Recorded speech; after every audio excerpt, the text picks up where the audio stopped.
আসসালামু আলাইকুম, welcome to Abid computer academy. কেমন আছেন সবাই? আশা করি সবাই ভালো আছেন। থাম্বনেল দেখে আজকের ভিডিওতে কি হতে যাচ্ছে সেটা আপনারা নিজেরাই বুঝতে পারছেন। আজকের ভিডিওতে আপনাদেরকে দেখাবো যে কোনো একটা দরকারে আপনি টিন সার্টিফিকেট করেই ফেলছেন, তো টিন সার্টিফিকেট করার পরে টিন সার্টিফিকেটে আপনার ভুল আসছে, তো ভুল কারেকশন কিভাবে করবেন আজকে ভিডিওতে দেখাবো। তো ভিডিওটি কেউ স্কিপ না করে পুরো ভিডিওটি দেখার চেষ্টা করবেন। যারা আবিদ কম্পিউটার একাডেমি চ্যানেলটি এখনো সাবস্ক্রাইব করেনি, প্লিজ চ্যানেলটি সাবস্ক্রাইব করে আমাদের সঙ্গেই থাকবেন। তো কথা না বাড়িয়ে চলুন আজকের মূল ভিডিওটি শুরু করি। তো এনআইডি কারেকশন করার জন্য আমরা যেটা করব সেটা হচ্ছে প্রথমে আমরা এনআইডি ওয়েবসাইটে প্রবেশ করব। আমি এনআইডি ব্রাউজারে গেলাম। এর আগে যেহেতু আমরা আবেদন করছি তার জন্য যেটা করণীয় আমাদের সেটা হচ্ছে আমরা লগ ইন অপশনে যাব। লগ ইন অপশনে যাওয়ার পরে এখান থেকে লগ ইন করলাম। লগ ইন করার পরে বাম পাশে আপনারা দেখতে পাবেন, এখানে দেখেন কুইন অ্যাপ্লিকেশন, ফাইল ট্রান্সফার, এর সবার নিচে দেখবেন এখানে এডিট কারেকশন আপডেট। এই এডিট কারেকশন আপডেটে একটা ক্লিক করে দিব। ক্লিক করে দেওয়ার পরে এখানে দেখতে পারবেন, দেখেন এখানে হচ্ছে টিন সার্টিফিকেট নাম্বার, এখন হচ্ছে নাম, এখানে ডেট, তারপরে হচ্ছে কবে আপনি করছেন সেই ডেটাও কিন্তু এখানে চলে আসছে।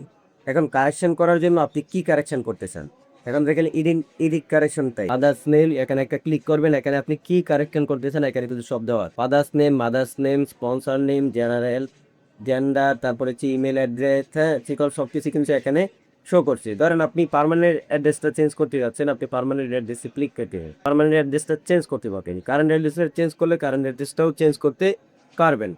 নর্মালি ধরেন আমি এখান থেকে দেখেন কারেন্ট অ্যাড্রেস ক্লিক করে নেক্সটে ক্লিক করি। তো এখান থেকে যদি আমি কারেকশন করতে চাই, আমি কারেকশন করবো হচ্ছে এখানে দেখেন ডিস্ট্রি, তারপর হচ্ছে থানা, এখান দেখেন current address Singapore, Zirabo, Dhaka, Ashulia, total কিন্তু এই জায়গায় শো করছে যেটা বর্তমানে দেওয়া আছে। এখন আমি এটা চেঞ্জ করার জন্য আমি যেটা করব, এখান থেকে ধরেন আমি আবার ঢাকায় রাখলাম, এখান থেকে আশুলিয়ায় রাখলাম। রাখার পরে এখান থেকে হচ্ছে ঠিকানাটা চেঞ্জ করব। চেঞ্জ করে এখান থেকে মনে করেন যে আবার আমরা এখান থেকে দিরাবো থাকবে। তারপরে এখান থেকে পোস্ট কোড 1300 এটা দিয়ে আমি সাবমিট রিকোয়েস্টে ক্লিক করি, কারণ 1300 আমার চেঞ্জ করা লাগতেছে না, এটা আমি দিব না।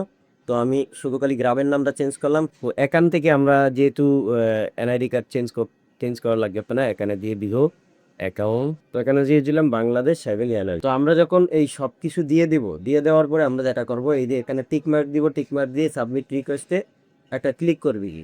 পাবলিক রিকোয়েস্টে ক্লিক করে দেওয়ার সাথে সাথে দেখবেন আপনাদের এটা কিন্তু ভিউয়ে চলে গেছে, সেটা অটোমেটিকলি সংশোধন হয়ে যাবে। তো আশা করি বুঝতে পারছেন। আজকের ভিডিওটি কেমন লাগছে কমেন্ট করে জানিয়ে দিবেন। এরকম আরো ইন্টারেস্টিং ভিডিও পেতে যারা আমাদের চ্যানেলে নতুন আছেন, এখনো চ্যানেলটি সাবস্ক্রাইব করেনি, প্লিজ চ্যানেলটি সাবস্ক্রাইব করে আমাদের সঙ্গেই থাকবেন। দেখা হচ্ছে পরবর্তী কোনো এরকম আরো ইন্টারেস্টিং টিউটোরিয়াল নিয়ে। সবাই ভালো থাকবেন, সুস্থ থাকবেন। আসসালামু আলাইকুম ওয়া রাহমাতুল্লাহি ওয়া বারাকাতুহু।